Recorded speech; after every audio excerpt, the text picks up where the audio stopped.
BSc first year के गणित class में आप सभी का हार्दिक स्वागत है।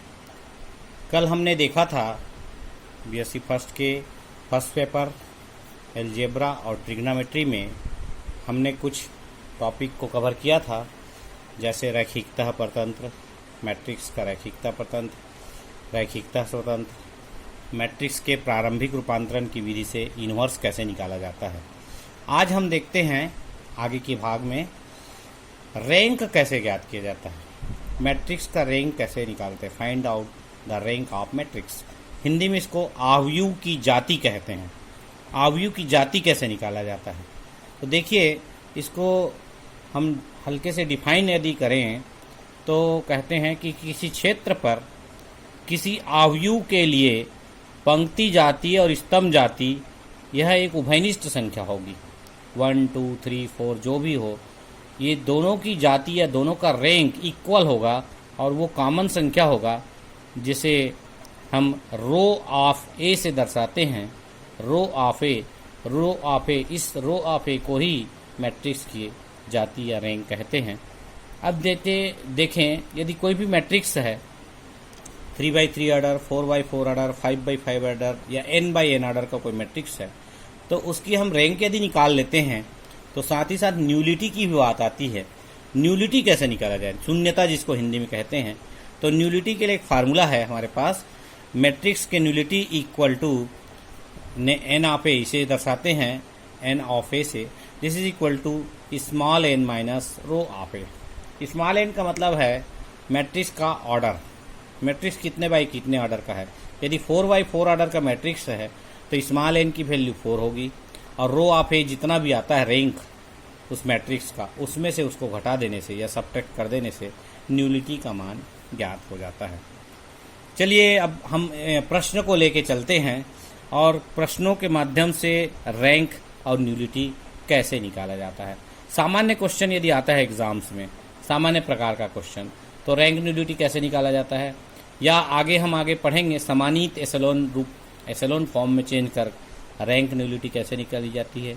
और तीसरा टाइप का है, यदि हम उसको कैनोनिकल फॉर्म में चेंज कर दें तो रैंक न्यूलिटी किस प्रकार निकलती है। ये 3 प्रकार से रैंक और न्यूलिटी निकाला जाता है। तो देखिए पहला क्वेश्चन मैंने लिया है कि द फॉलोइंग मैट्रिक्स की रैंक या जाति और शून्यता ज्ञात कीजिए। एक सिंपल प्रश्न है, एग्जाम्स में आता है कि सिंपल रूप से आएगा कि रैंक और न्यूलिटी कैसे निकालते हैं। हमारे पास मैट्रिक्स है, 3 रोज हैं और 4 कॉलम्स है। दैट मीन्स 3x4 ऑर्डर का एक मैट्रिक्स है।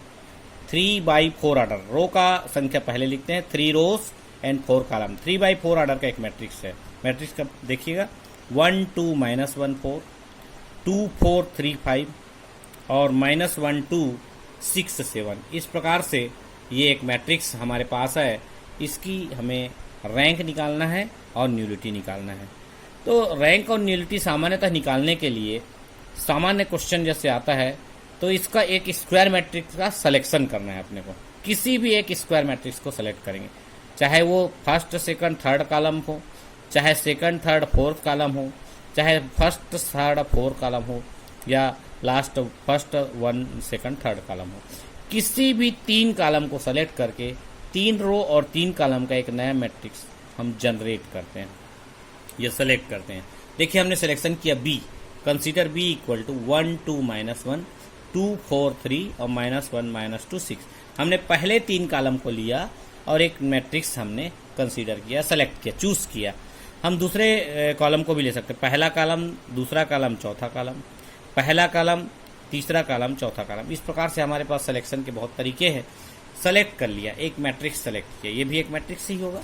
अब देखिए आगे क्या करते हैं, इस मैट्रिक्स का हमको मॉड निकालना है। देखो mod of B, mod of B कितना आता है। मॉड ऑफ बी निकालेंगे तो मॉड बी इक्वल टू लिखेंगे मॉड ऑफ 1, 2, 1, -1, 2, 4, 3 और -1, -2, 6। जो क्वेश्चन में दिया है उसी का हम मॉड निकालेंगे। और तुम लोग जानते हो मॉड को कैसे सॉल्व करते हैं। कोई भी मॉडुलस वैल्यू किसी भी मैट्रिक्स का एक डिटरमिनेंट के फॉर्म में आ जाता है और डिटरमिनेंट के फॉर्म में आने पर उसको सॉल्व कैसे करते हैं ये भली भांति तुम लोग जानते हो। देखिए 1 को जब लेंगे तो ये क्रॉस मल्टीप्लाई 6 4 जा 24, प्लस 5 प्लस 3 दूनी 6, सॉरी 6 आएगा, 6 आ जाएगा। ओके 3 दूनी 6, सॉरी 6 आएगा। तो ये हो जाएगा 24 6 30, और ये थोड़ा सा मिस्टेक हो चुका है, मैं इसको करेक्ट कर रहा हूँ, तो ध्यान दीजिएगा।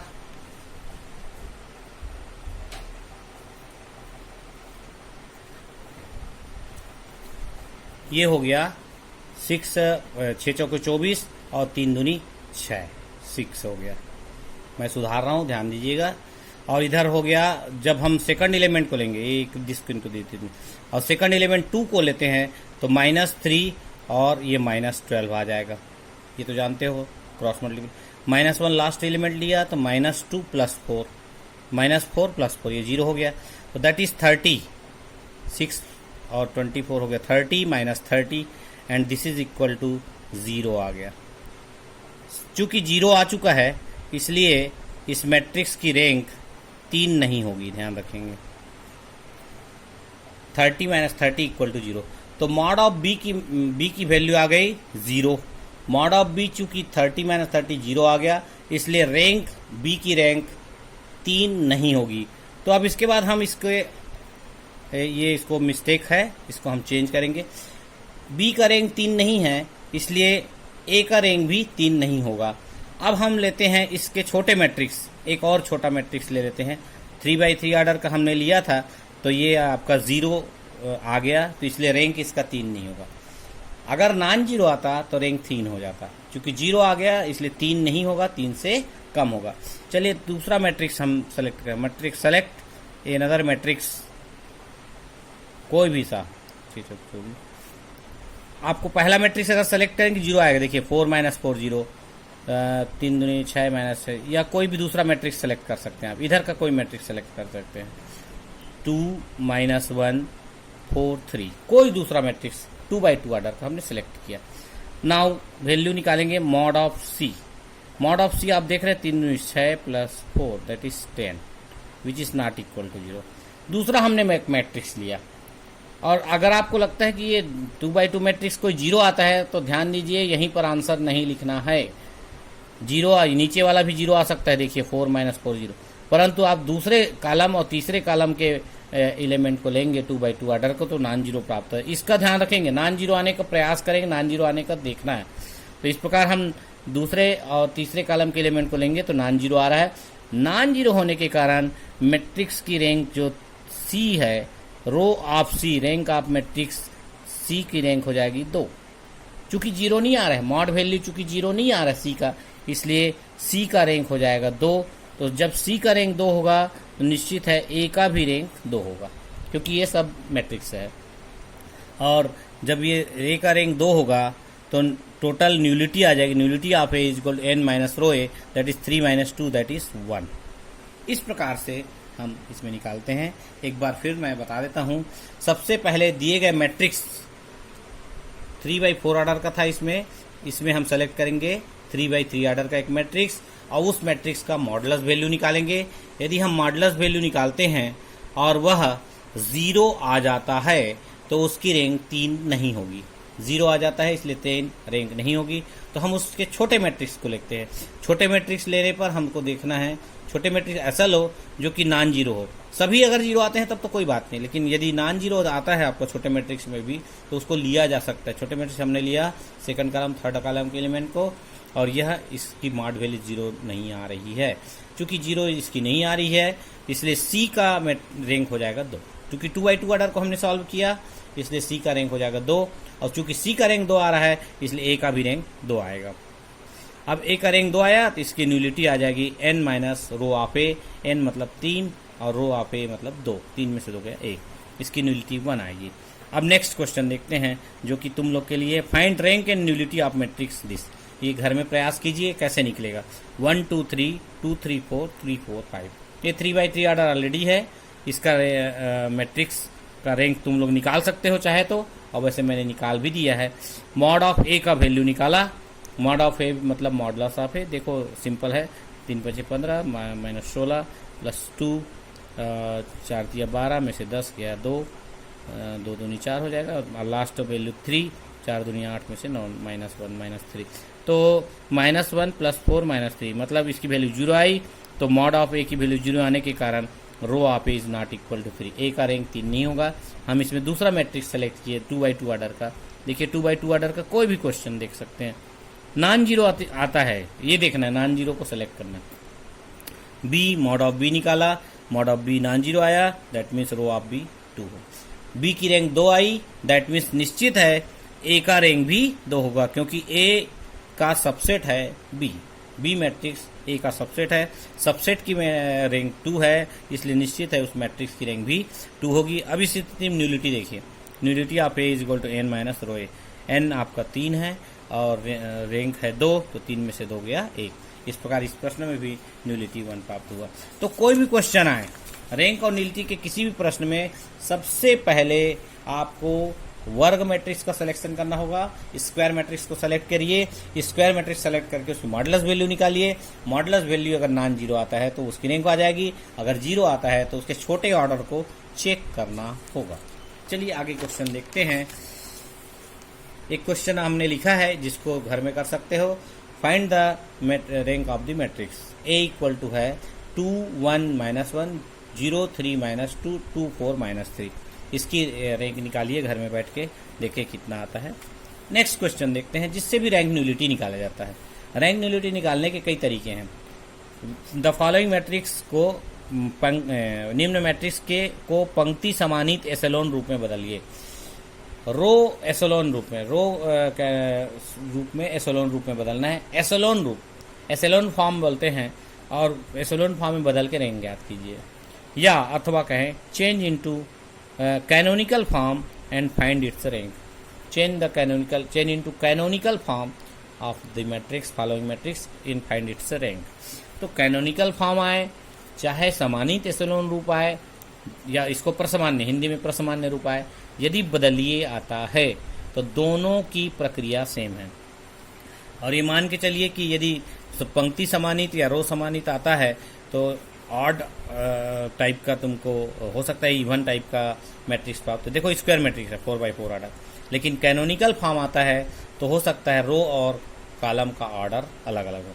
ये देखो 4x4 ऑर्डर का मैट्रिक्स है, और कैनोनिकल फॉर्म में 3x4 4x5 ऐसा भी प्राप्त हो सकता है। तो हमें इससे कोई मतलब नहीं है, क्वेश्चन का बनाने का तरीका एक ही है। किसी भी प्रकार का क्वेश्चन आए, कैनोनिकल फॉर्म बदलो चाहे समानित एसेलोन वाला, प्रोसेस वही है। अब इसमें देखना है, इस मैट्रिक्स को देखिए क्या है एलिमेंट 2 3 0 1 1 0 1 2 -1 1 1 -2 1 5 3 -1, ये एलिमेंट है। इसमें क्या करना है, इसको आइडेंटिटी बनाना है। जैसे हमने प्रारंभिक रूपांतरण का मेथड यूज किया था, प्रारंभिक रूपांतरण में एलिमेंट्री ट्रांसफॉर्मेशन से लेफ्ट हैंड को आइडेंटिटी बनाया था, वैसे ही इसमें बिना उसके आइडेंटिटी बनाना है। केवल एक वन वे प्रोसेस है, लेफ्ट हैंड ही राइट हैंड कुछ नहीं है, इसमें वन वे प्रोसेस है। किस तरीके से इसको जीरो बना सकते हैं नीचे एलिमेंट्स को आइडेंटिटी बनाने के लिए। तो सबसे पहले हम इसमें पहला एलिमेंट 1 लाना है। 1 लाने के लिए चेंज कर सकते हैं, चाहे रो 2 को चेंज करो चाहे रो 4 को चेंज करो। रो 4 या रो 2 किसी में के भी को एक के साथ चेंज करना पड़ेगा, रो 1 के साथ चेंज करना पड़ेगा। हमने सुविधा के लिए हमने किया चेंजिंग रो 1 एंड रो 2। रो 1 और रो 2 को चेंज किया तो निश्चित 1 ऊपर आ गया, 1 0 1 2 ऊपर आ गया, 2 3 0 1 नीचे आ गया। अब इस रो 1 इस इक्विवेलेंट तो लिखते हैं। रो 1 की सहायता से नीचे तीनों को जीरो करना है। पहला कॉलम के तीनों एलिमेंट को जीरो करिए। देखो कैसे करेंगे, रो 2 में से घटाएंगे रो 1 को 2 का मल्टीप्लाई करके। ये रो 2 1 इंटू -2 का मतलब ये है कि रो 2 में घटाना है रो 1 को -2 का मल्टीप्लाई करके, तो ये जीरो आ जाएगा। इसी प्रकार रो 3 में रो 1 को 1 का मल्टीप्लाई करके जोड़ना है, तब जीरो आ जाएगा। और रो 4 में देखिए 1 का -1 का मल्टीप्लाई करके रो 4 में घटा देंगे तो ये भी जीरो आ जाएगा। इसको जीरो लाने का प्रक्रिया है, जैसे मैं लास्ट टाइम बताया था, इसी प्रकार से जीरो लाना है। अब देखिए 1 0 0 आ गया। अकॉर्डिंग टू दिस, ये जो प्रोसेस किए हैं उसी के अनुसार से क्या होगा ये देखिए। जब हम यहाँ -2 का मल्टीप्लाई करेंगे तो ये एज इट इज 3 रहेगा। यहाँ -2 का मल्टीप्लाई करेंगे तो ये -2 हो जाएगा। यहाँ -2 का मल्टीप्लाई करेंगे तो 1 -2 1 -4 3 हो जाएगा, -3। ये बदलते जाएगा। सिमिलरली यहाँ भी जोड़े हैं हमने, ऐसा किया। सिमिलरली यहाँ घटाए हैं रो 4 - रो 1 तो ये ऐसा आ जाएगा। ये जो एलिमेंट दिख रहे हैं ये इसी प्रक्रिया के द्वारा। अब हमारा उद्देश्य था पहला कॉलम का पहला एलिमेंट 1 आ गया। अब हमारा नेक्स्ट उद्देश्य है दूसरे कॉलम के दूसरे एलिमेंट सेकंड वाला, यहाँ 1 लाना है। जैसे आइडेंटिटी बनाते हैं वैसे ही बनाना है, यहाँ 1 लाना है। यहाँ 1 लाने के लिए आप देख रहे हैं इंटरचेंज करने से हो रहा है, नीचे वाले में 1 है और ऊपर 2 है, तो हम इंटरचेंज कर देंगे रो 3 और रो 2। रो 2 नीचे आ जाए, रो 3 ऊपर चला जाए, इंटरचेंजिंग रो 3 एंड रो 2। देखिए हमने इंटरचेंज कर दिया, इंटरचेंज लिखा भी है रो 3 एंड रो 2। देखो इंटरचेंज किया तो 1 0 1 2 ये आ गया, 0 1 2 0 आ गया। इंटरचेंज किया, नीचे वाला रो ऊपर चला गया, ऊपर वाला रो नीचे, that is equivalent to that matrix. अब आगे हमको इस 1 की साथ, this is key element, this is key element. यहाँ पे चूंकि 0 आ गया इसलिए प्रोसेस कुछ करना नहीं है। यहाँ पे 0 नहीं है, दोनों तीनों एलिमेंट 3 और 5 की जगह, तो इसको 0 लाने के लिए इसमें क्या मल्टीप्लाई करें और घटाएं, वही मतलब है। रो 3 2 -3, रो 3 में लिखना है और 2 में -3 का मल्टीप्लाई करके जोड़ना है, समझो -3 का मल्टीप्लाई करके इसमें जोड़ दो तो ये 0 हो जाएगा। इसी प्रकार रो 4 में लिखना है और 2 में -5 का मल्टीप्लाई करके जोड़ दिए तो ये दोनों एलिमेंट 0 हो जाएगा। देखिए नीचे में दिख रहा है। इसी प्रकार उसके करने के बाद यहाँ पर क्या क्या अंतर आता है उसको लिखते जाना है। जब ये आ गया तो अब हमारा अगला काम है कि यहाँ पे हमको 1 लाना है। अब देखिए नीचे के 2 रो में 1 नहीं है, हम इंटरचेंज नहीं कर सकते। इसको 1 लाने के लिए निश्चित इसमें -8 से डिवाइड करना पड़ेगा। हमने रो 3 डिवाइडेड बाई -8 कर दिया, या रो 3 मल्टीप्लाई बाई -1/8, तो यहाँ 1 आ जाएगा। ये आ गया, दोनों थी क्या, दोनों एलिमेंट में करना है। अब इसको इसकी एलिमेंट की सहायता से ऊपर 0, ऊपर के दोनों रो में 0 करना है, उसके बाद नीचे के रो में भी 0 करना है। अब इसके लिए क्या करना पड़ेगा वो हम देखते हैं। रो 4 में लिखेंगे और 3 में 8 का मल्टीप्लाई करके इसके साथ जोड़ देंगे, 8 का मल्टीप्लाई करेंगे 0 आ जाएगा। इसी प्रकार रो 1 में लिखेंगे, 3 में मल्टीप्लाई करेंगे -1 का तो ये 0 आ जाएगा ऊपर वाला। इसी प्रकार रो 2 में लिखेंगे और रो 3 में -2 का मल्टीप्लाई करके जोड़ेंगे, तो इस प्रकार देखो ये 1 आ गया और ये फिर 0। अब उसके कारण से यहाँ क्या इफेक्ट आया वो आपको लिखना है। ये 0 आ गया, ये एज इट इज रहेगा।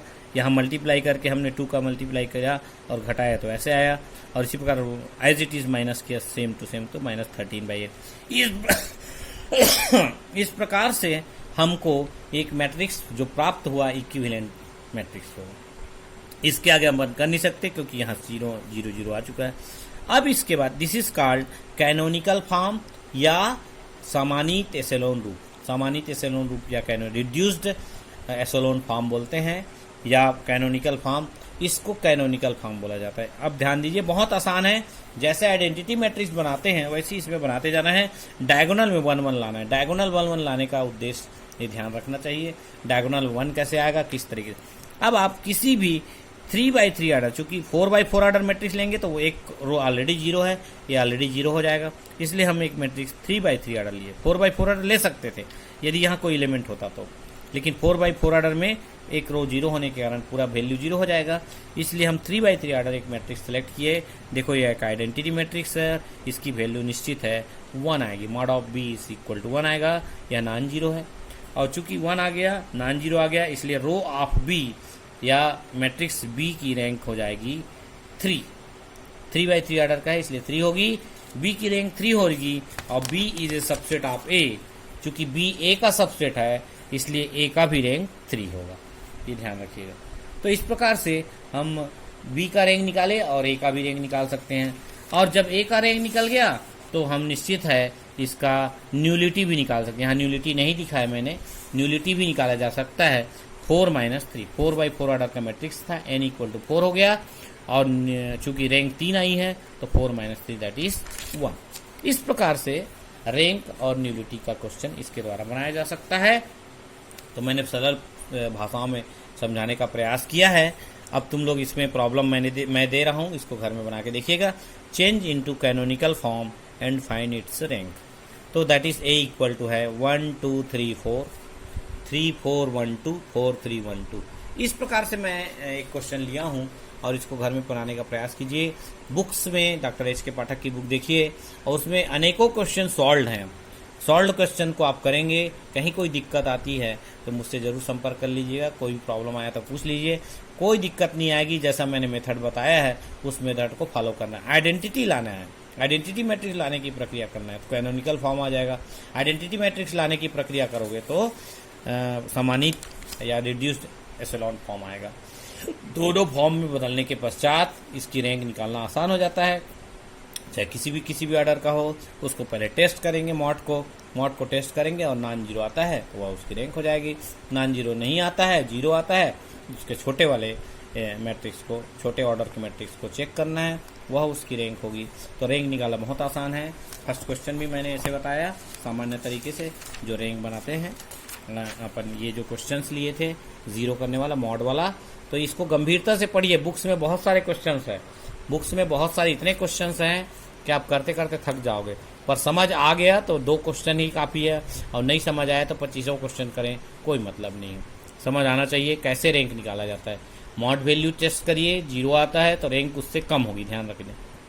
फिर कम ऑर्डर करेंगे, मैट्रिक्स को लेंगे, फिर उसका वैल्यू मॉड वैल्यू जीरो नहीं आता है या जीरो नहीं आता है तो उसकी रैंक उतनी होगी, और जीरो आता है फिर उससे छोटी होगी। ये ध्यान रखिए, मैट्रिक्स की रैंक कम से कम 1 होगी, कम से कम 1 होती ही है, 1 एलिमेंट तो होगा ही होगा। इसलिए इस मैट्रिक्स जैसे इस क्वेश्चन में 2 आई, इसी प्रकार से और न्यूलिटी भी इसी प्रकार से निकाल सकते हैं। आज के क्लास में मैं एक छोटा सा छोटा टॉपिक लिया था रैंक और न्यूलिटी का। इसको गंभीरता से पढ़िए।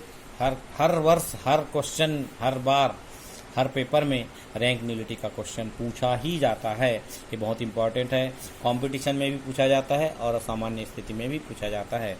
तो आज की क्लास के लिए आप ध्यान से सुने होंगे, और आज मैंने कल भी बताया था उसको भी गंभीरता से पढ़िए, घर में बहुत अच्छे से पढ़िए, आपके नंबर बहुत अच्छे आएंगे। और इन्हीं शुभकामनाओं के साथ बहुत बहुत धन्यवाद।